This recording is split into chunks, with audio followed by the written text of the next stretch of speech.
Mes chers amis, un grand salut depuis le Venezuela. Ce message d'aujourd'hui ne traite pas de l'actualité concernant le complot international appliqué contre le gouvernement légitime du Venezuela. Non, je dois faire une mise au point et vous parler du complot planétaire dans lequel il s'inscrit. Complot planétaire bien avancé, hélas, qui vise la destruction du vivant sur Terre, ainsi que l'extinction de notre espèce. Je souhaite tout de suite faire une précision. Les forces engagées, plus ou moins en conscience, dans le cadre de notre extinction en tant que première version de l'Homo sapiens et de la destruction du vivant, suivent un agenda dont les portées les dépassent en réalité. Le complot planétaire, en objet principal de ce message vidéo, largement développé dans un livre que je vous prépare en parallèle, n'est toujours pas le problème fondamental de l'humanité, mais sa conséquence. Notre problème collectif, mes chers amis, est situé encore bien plus en amont de ce que je désigne, pour simplifier, de complot planétaire contre notre espèce et contre le vivant sur Terre. En fait, pour parler de complot planétaire contre nous, les êtres humains, ça n'est pas plus pertinent que de dire que les vaches, les poules ou les cochons d'élevage seraient victimes d'un complot. Je vous toucherai donc tout de même 2 mots ici dans ce message vidéo à propos du vrai problème de l'humanité, thème que je prends le temps de bien développer dans l'ouvrage que je vous concocte pour une édition clandestine. Mais chaque chose en son temps. Restons-en pour cette fois, s'il vous plaît, par souci de simplifier les choses, à parler de ce complot planétaire, ce qui est une première étape déjà bien lourde et qui nous rapproche de la réalité, nous permettant aussi, pour commencer, de faire une mise au point essentielle. Celle-ci concerne donc notre combat de fond, les raisons pour lesquelles Janet et moi sommes allés vers la révolution bolivarienne. Car je crois nécessaire de rappeler, d'une part, que nous sommes venus au Venezuela pour chercher des alliés de poids dans le cadre de notre lutte pour les enfants martyrs et les familles persécutées par le gouvernement Macron en l'occurrence. D'autre part, notre présence en Amérique latine sur un plan moins symptomatique rentre dans le cadre général de ce complot planétaire pour lequel nous cherchons également des alliés de poids, de type chefs d'État, couhus, non alignés et leur population, avec l'idée de créer un front de protection pour notre planète et notre espèce. Vous ne vous formaliserez donc pas, mes chers amis, s'il vous plaît, sur la forme de ce message vidéo que j'ai pris soin de préparer par écrit et que je vous lis, donc, s'agissant de la meilleure formule à m'apporter pour à la fois être précis, sans me perdre, ni trop bafouiller, et ainsi ne pas prendre trop de votre temps. Venons-en donc tout de suite, si vous voulez bien, à la première mise au point essentielle, réponse à quelques critiques récurrentes et pas nécessairement faites dans un très bon esprit. Ainsi, nous aurions abandonné la cause des enfants martyrs en France. Donc, ça n'est pas parce que nous communiquons actuellement en faveur de la révolution bolivarienne dans le cadre du complot international qui frappe le Venezuela que nous sommes coincés, Janet et moi, au niveau d'une cause juste, certes, mais symptomatique. Et non, nous n'avons pas troqué la cause des enfants martyrs pour celle de la révolution bolivarienne, pas plus que j'aurais pour ma part abandonné la France, mon pays, quand bien même je jugerais pertinent de servir la révolution bolivarienne en première ligne d'une guerre. La cause que nous servons, fondamentalement, vous le saisissez déjà mieux, je pense, dépasse de très loin ces notions bien trop réductrices et symptomatiques de nationalisme ou de guerre contre les pédocriminels. J'aime profondément la France, mon pays, mais encore plus la planète Terre.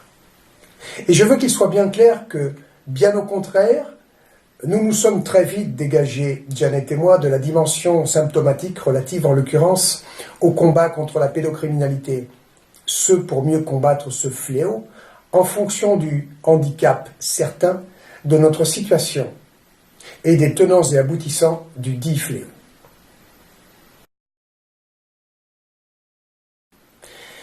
Et oui, je dois rappeler que parler de lutte contre les pédocriminels, ou même de lutte contre la pédocriminalité, C'est un écueil plus que contre-productif se référant à un combat totalement inepte en soi, s'il est planté ainsi.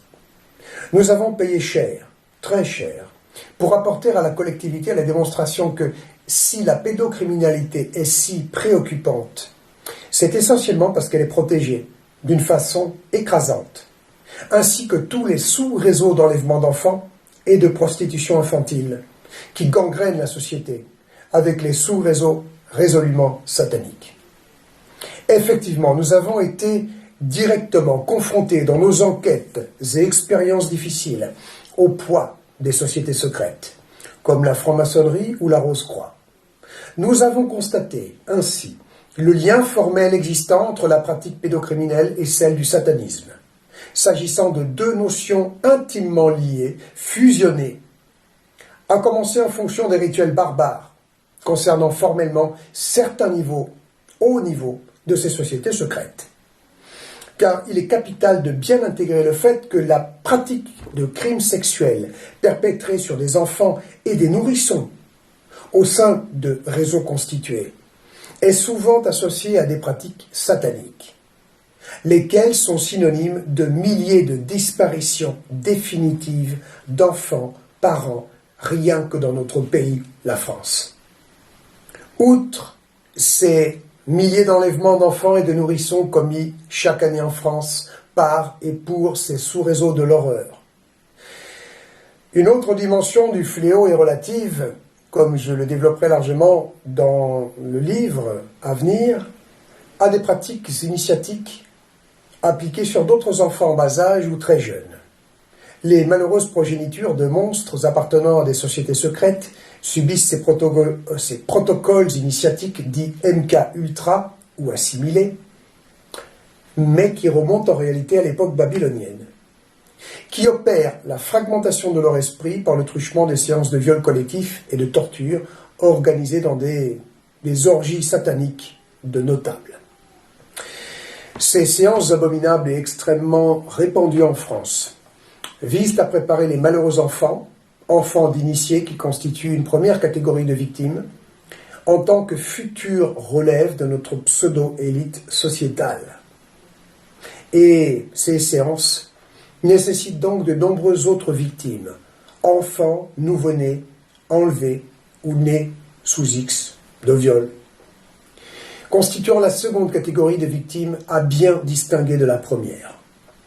Ces enfants et nouveau-nés de la seconde catégorie de victimes de ces réseaux de l'horreur ne sont quant à eux de la chair fraîche utilisée pour ces protocoles et destinés aux sacrifices qui accompagnent les incantations démoniaques, lesquelles incantations démoniaques permettant la possession par les entités démoniaques appelées des esprits fragmentés des enfants de la première catégorie de victimes qui sont initiés à travers les fameux protocoles MK-Ultra et assimilés. Il s'agit là d'une dimension clé du problème suffisant déjà à expliquer l'écrasante protection institutionnelle et étatique de ces sous-réseaux et criminels désaxés. Et vous comprendrez bien que parler simplement de pédophilie ou même de pédocriminalité relève de l'ignorance crasse, l'ignorance absolue, ou d'une participation plus ou moins consciente à une stratégie d'étouffement de la vérité. Donc, ces innombrables sous-réseaux, ces armées de monstres détraqués et de sataniques convaincus, sont formellement et activement protégés par l'ensemble des institutions et par le pouvoir politique de notre pays. Toutes orientations politiques confondues. Ce, depuis des générations et des générations. En fait, aussi loin que l'on peut remonter dans l'histoire trafiquée de notre espèce. Ainsi, pour ne parler que de l'ère des républiques dites démocratiques, vous savez, le Novus Ordo Seclorum, eh bien, toutes les mouvances politiques sont impliquées dans ce fléau que nous avons identifié en tant que protection institutionnelle de la pédocriminalité et des réseaux sataniques. Bien que nous ne puissions pas le prouver formellement, cela indique l'emprise d'une force occulte maléfique à l'origine du dit fléau, nous dominant bien en amont des États et même des civilisations. Ce que, par contre, nous avons démontré, et qui renforce notre conviction quant à l'influence d'une force occulte maléfique en amont de tous nos maux, eh bien, c'est que le problème de cette protection institutionnelle de la pédocriminalité et des réseaux sataniques est international. Et que ce fléau concerne tout spécialement et formellement les pays se voulant modernes, c'est-à-dire étant contaminés par la révolution industrielle, qu'il vaudrait mieux appeler la révolution luciférienne, rendue possible par l'enfumerie de l'ère du Novus Ordo Seclorum, l'ère de l'installation des républiques prétendues démocratiques. Alors ce fait-là confirme également la marque du pouvoir occulte des sociétés secrètes héritières de l'époque babylonienne. En outre, bien nous avons constaté lors de nos années d'enquête interdite que la protection institutionnelle de la pédocriminalité était généralisée et protégée bien au-delà et hors du cadre des élites sociétales et de leurs maudites loges et réunions sataniques. Nous avons constaté que les prédateurs d'enfants, pratiquant ou non le satanisme, étaient indifféremment protégés, qu'ils appartiennent ou non à des cercles de notables. Intéressant. Certes, la majorité de ces prédateurs issus des masses servent ceux de ces cercles élitistes, ne serait-ce qu'en tant que fournisseurs de chair fraîche de ces sous-réseaux et briseurs de victimes, et bien des réseaux de prostitution d'enfants et d'exploitation pédopornographique se construisent autour d'une cellule familiale de parents détraqués, pédocriminels incestueux. Mais ces sous-réseaux de plus en plus nombreux et fournis, comme nous l'avons remarqué, sont de plus en plus orientés vers les basses couches de la société. Et ce constat-là se croise avec celui des offensives de la révolution du genre, qui frappent l'enfance au niveau planétaire de plein fouet. Ces offensives, qui se révèlent être d'une violence inouïe autant qu'écrasante, visent en fait une sexualisation de l'enfance dès le bas âge, ainsi qu'une normalisation, légalisation de la pédocriminalité, qui est un pas déjà franchi en France avec la loi Chiappa d'août 2018. Alors à noter qu'en Espagne aussi, depuis 2015, ce même pas a été franchi. En parallèle, l'enfance est la cible directe des offensives de la révolution du genre, à travers les programmes d'éducation à la sexualité, vous savez, ces programmes d'initiation à la pornographie, et de conditionnement au LGBTisme, programme planétaire imposé de façon écrasante au peuple par les États pris au piège de l'ONU et suivant ses dictates.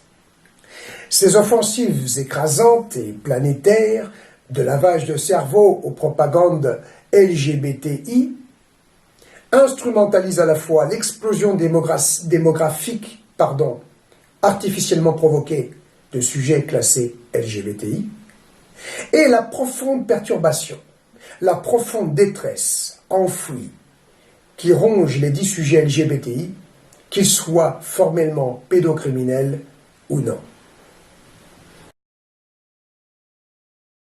Je rappelle en passant que la première cause des troubles de l'identité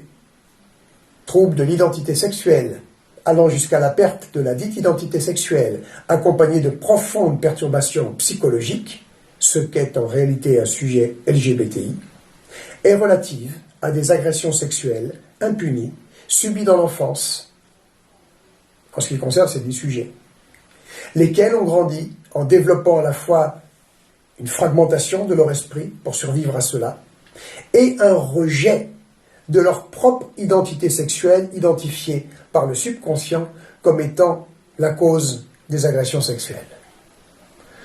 Alors, ainsi, lorsque d'une part on découvre, comme nous l'avons fait, la réelle ampleur des viols impunis d'enfants dans nos pays civilisés, cette protection institutionnelle de la pédocriminalité, et la légalisation de celle-ci, avec la férocité des institutions et acteurs politiques, en premier lieu, pour permettre donc la propagation exponentielle d'enfants violés, et d'autre part que l'on sait ce que devient un enfant violé qui n'a jamais été secouru, sujet LGBTI et ou pédocriminel confirmé, on ne peut que faire le lien de causalité avec l'explosion démographique des dits sujets LGBTI qui nous submerge de plus en plus, et ce, dans de nombreux pays, je peux vous en témoigner. Nous faisons d'autant plus lien que nous constatons dans quelle surréaliste mesure cette même explosion démographique est actuellement instrumentalisée pour détruire l'enfance et l'espèce humaine telle que nous la connaissons, avec la même férocité que celle déployée par l'État et les institutions pour protéger les pédocriminels et briser les enfants martyrs et les parents protecteurs. Ces offensives abjectes de la révolution du genre visent donc à sexualiser par la force tous les enfants du monde, faire d'eux des obsédés sexuels, infiniment perturber ceux dès le plus jeune âge, et dans le même temps les convertir au LGBTisme, ce dans le cadre de l'installation d'un nouveau concept civilisationnel. Nous sommes en fait collectivement confrontés à un véritable plan de propagation de la pédocriminalité dans la société et de LGBTisation de notre espèce, plan qui accompagne celui de la reproduction des élites sociétales issues des protocoles dits MK ultra ou assimilés.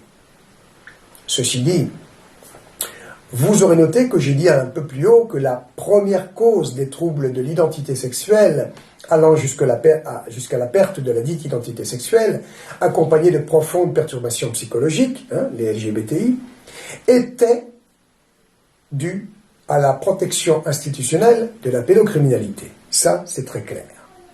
Mais il y a d'autres facteurs. Les autres facteurs de cette pandémie LGBTI sont purement artificiels, dans le sens où ils relèvent de la technologie, on peut dire, avec une habile combination d'empoisonnement, de contamination et de contrôle mental des masses. De nombreuses études ont démontré que les taux d'hormones féminines dans l'eau courante, par exemple dus aux pilules contraceptives, étaient tels que les poissons d'eau douce touchés se féminisaient au point d'être en cours d'extinction. Ce n'est pas un hasard, pas plus que le fait que des phéromones féminines soient pulvérisées par certains types de chemtrails. Vous savez, les nuages artificiels largués par certains avions, en association avec bien d'autres saloperies.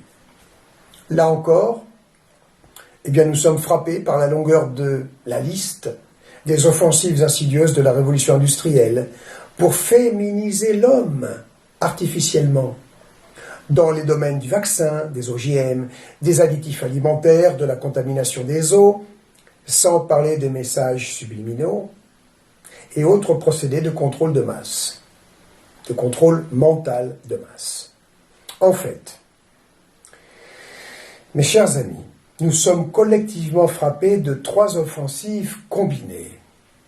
Premièrement, nous subissons ces contaminations multidirectionnelles comme celles qui, de fait, féminise artificiellement et anormalement notre physiologie. Deuxièmement, nous subissons des pollutions électromagnétiques qui perturbent nos ondes cérébrales de façon extrême et peuvent altérer notre personnalité, notre comportement, notre équilibre psychologique, bref, notre personnalité de façon extrême. Je dois dire 2 mots de plus sur ce sujet avant de passer au 3e facteur, donc, puisqu'il y a un 3e facteur.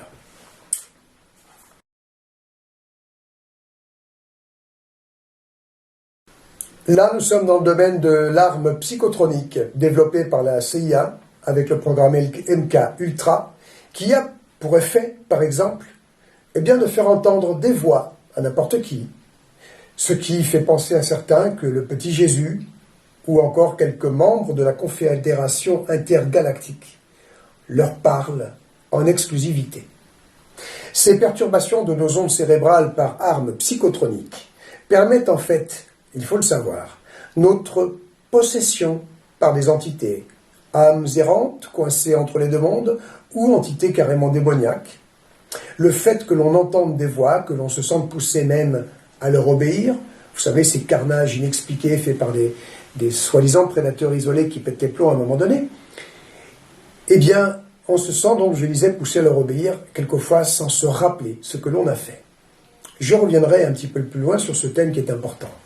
Ces armes psychotroniques utilisées de plus en plus massivement peuvent obtenir comme joyeux effet eh bien, que des personnes trop exposées se sentent chiens, chèvres, sirènes, enfants en bas âge du sexe opposé, comme par exemple pour un vieux dégueulasse de près d'une soixantaine d'années, petit vieux grabataire pour un type qui est dans la force de l'âge, ou africain noir pour une bonne femme qui est occidentale, blanche.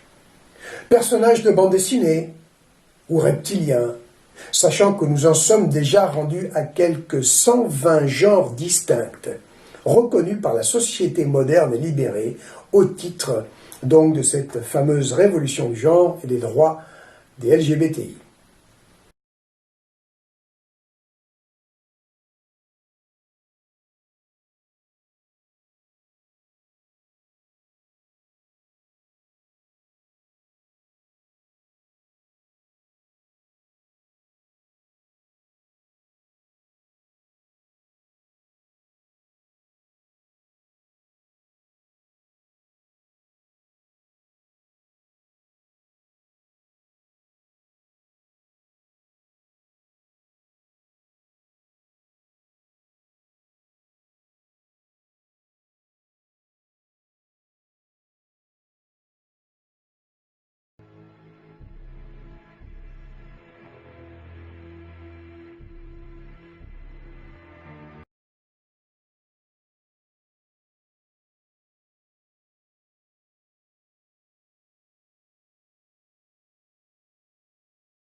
Pues mira, yo creo que lo que representa es la libertad de expresión al máximo.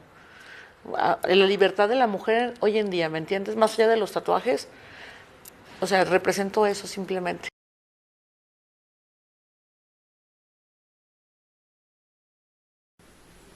Car la troisième offensive que nous subissons, probablement avant que les deux précédentes n'aient été si bien déployées, et qui vient porter le coup de grâce à l'esprit, à notre personnalité si sérieusement affectée, eh bien ce sont les écrasantes propagandes pro-LGBTI, qui sont omniprésentes, hyper invasives et insérées dans tous les recoins de la communication audiovisuelle en premier lieu, et donc de notre inconscient. Films et séries en tête de liste, avec les pubs, les dessins animés, qui, bien truffés de messages subliminaux, on rejoint le domaine des armes psychotroniques, nous reprogramment à la nouvelle norme des gays, des lesbiennes, des transsexuels et de tout type de déviance et de comportement obsédés sexuels. Ainsi, dès lors que les personnes exposées aux deux précédentes offensives ressentent de sérieux troubles de leur personnalité, ce qui est tout à fait normal, si je puis dire, eh bien elles se laissent convaincre que tout est normal, qu'elles ne font que se rendre compte qu'elles étaient en fait dans le mauvais corps, et qu'il faut juste se laisser porter par cette vague, cette nouvelle vague, ce nouveau courant de LGBTisme. En réalité, à l'origine, et naturellement, il faut savoir que le pourcentage de sujets pouvant rentrer dans la catégorie dite LGBTI, etc., était de l'ordre de 0,01%. S'agissant du pourcentage d'erreurs naturelles, si je puis dire, disons pour être plus gentil, du pourcentage de fantaisie prévue par la nature qui effectivement permet des anomalies du type dysfonctionnement hormonal et sexuel au milieu de la norme. Et c'est bien une règle de la nature que toute norme comprenne un infime pourcentage d'anomalie, ce qui pour autant ne doit pas insinuer de notions péjoratives, nous sommes d'accord. Mais au-delà de ce pourcentage donc ridicule, au-delà de cette règle de la nature, on peut dire que les sujets concernés par le LGBTisme le sont sans exception suite à ces deux types de procédés induits ou artificiels. Le premier, la destruction de leur esprit et de leur identité sexuelle par le truchement de viols impunis subis durant l'enfance. On remonte donc au problème de la protection institutionnelle de la pédocriminalité.